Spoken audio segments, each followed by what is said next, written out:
Bakit po sinukuan free? Kasi dito raw sa Milong sa Cristo nang hinahabol siya ng mga doyo, parang dito sa sumuko. Kaya tinawag nilang sinukuan tree.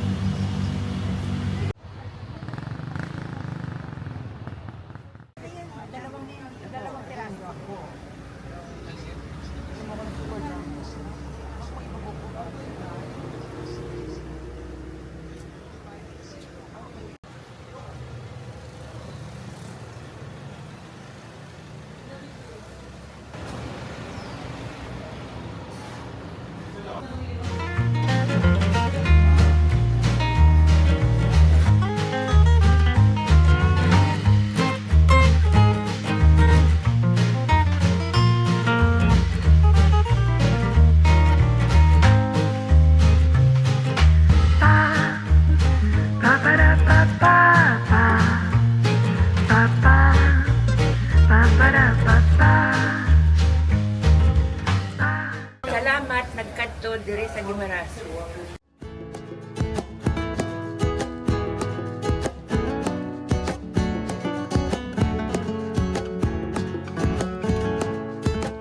We're the only artisanal salt that is made with coconut milk.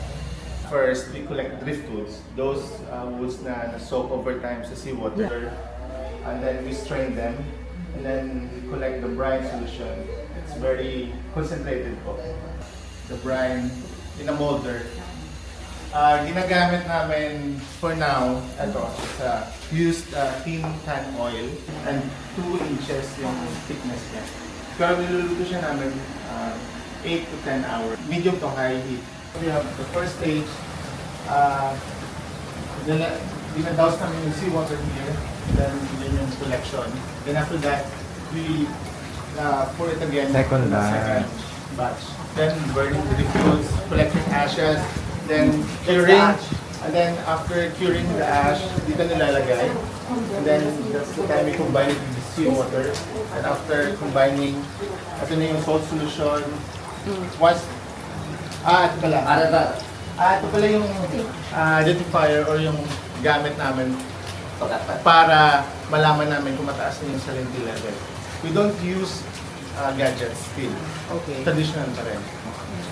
So this is the pure salt seawater. Kapag na-submerge or na siya, meaning mababa pa yung salinity. So hindi pa siya pwede. Pag nalubog, hindi pa siya pwede, hindi pa siya pwedeng lutuin.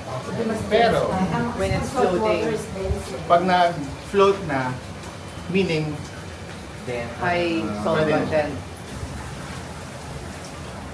so the flavor profile of Tuttori is a smoky and rich flavor because of the process. And it gives umami more feel because of the gata. We put gata here in the cooking process. This is for plating. For presentation. This one is for cooking or for table set. So like for example, if the guest order like medium rare, so medyo almost medium rare na siya yung temperature niya.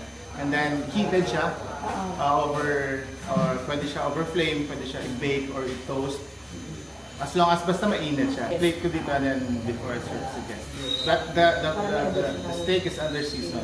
So, ikaw na magtimpla ng sarili mong steak dito. Hindi siya mag-meld. Kasi yung tultul, the longer you put in a oven or sa fire or sa heat, mas lalo siyang tumitigas. So let's say you're done serving the guest, ano i-wash nyo? Yes, wash and then balik sa oven or i-heat ulit.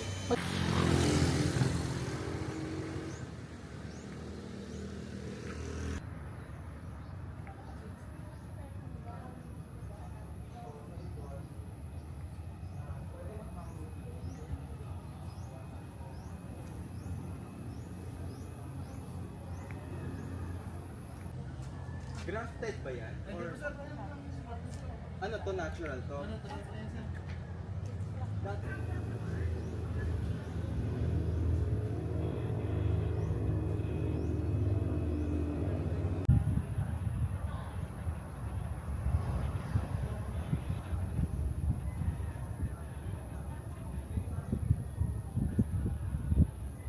Maraming bunga pag May. Yung Carabao. Carabao, yung pa-export natin na mga.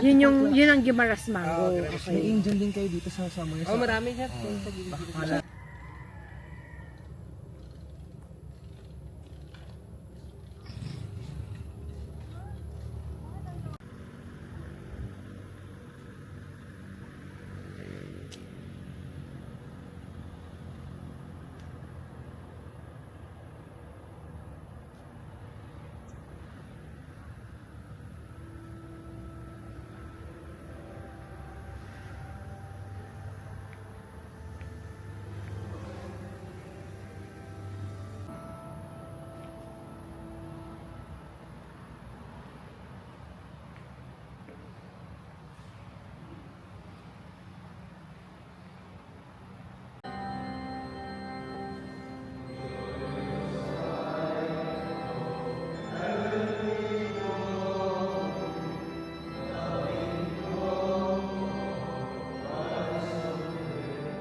Thank you.